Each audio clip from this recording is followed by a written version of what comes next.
Man kan sige, jeg ved ikke alt om politik, men jeg ved i hvert fald, at vi ikke har fået skattelettelser i 2008, som du sagde, spørger. Men du har selvfølgelig nok tænkt på jo, tror jeg, eller den der er på vej. Nu får vi lige en spørg mere. Jeg har faktisk 2 spørgsmål, og det er, gider du ikke godt og så definere, hvad 40% fladskat er? Kan du give et eksempel på det? Så hvad mener du med en definition? Men at du forklarer, I bliver ved med at snakke om, I vil have med 40% fladskat. Kan du give et eksempel på, hvad det vil sige for almindelige lønarbejdere? Jamen det vi har regnet ud ved vores skattereform, vi har haft nogle kloge folk, der har lavet en beregning af vores skattereform, og det er også der, hvor vi fastholder, det er fuldfinansieret skattereform. Vi siger 40,6%. Jamen kan du... Maksimum, der er altså også nogen, der betaler under 40%. Her forleden, der mødte jeg en, der sagde 40% i skat, skal jeg så betale mere i skat, og jeg betaler kun 38%. Der siger vi maksimum 40,6% i skat.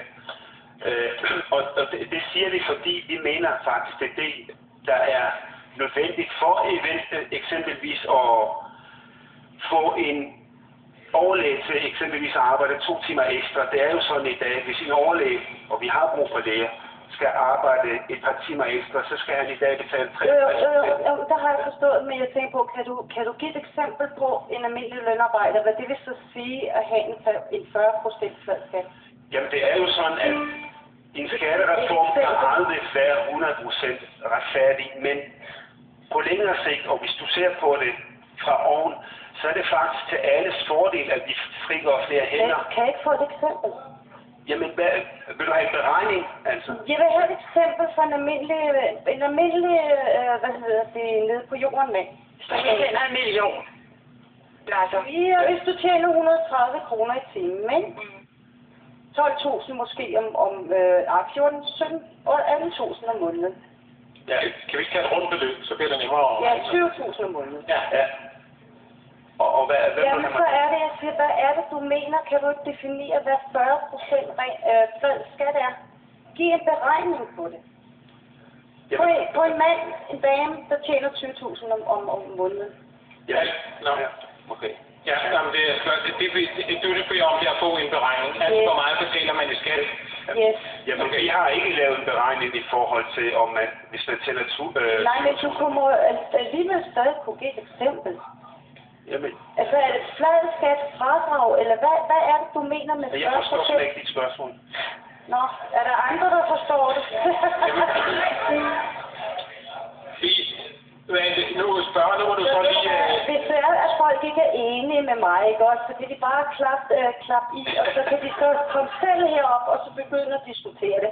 Vi skal ikke begynde at sidde og begynde at også skælne for, hvad der er vold, eller hvad der er for...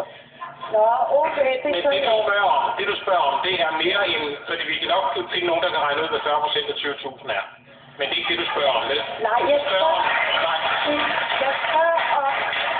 fladskat. Når man siger 40% fladskat, er det med fradrag?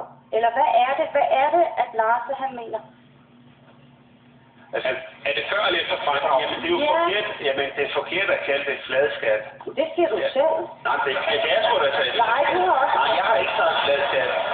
Jeg har sagt... Det er lige meget. Nu har jeg givet spørgsmål, ikke? Og det været rent 40%, så har man talt om fladskat. Vi kan i Danmark ikke operere med begrebet fladskat. Det er derfor, vores beregning siger 40,6% og ikke 40%. Hvad så dem, der så har 38? Det er maksimum 40%. Nå, max, okay. Så, så dem, der så har 38, de kommer jo så også til at betale og miste i forhold til... Man kan betale 40%. Men der i dag betaler 38%. Jeg har egentlig også... Jeg har 2 spørgsmål. Ja, vi får et andet spørgsmål på. Ja, det er med hensyn til nu med asylansøgernes børn. De har jo sådan set mange af dem 8-10 år i asylcentrene. Og nu begynder man at fokusere meget på børnene. Og så er mit spørgsmål, er det ikke egentlig også et lidt omsorgsvigt fra forældrenes side,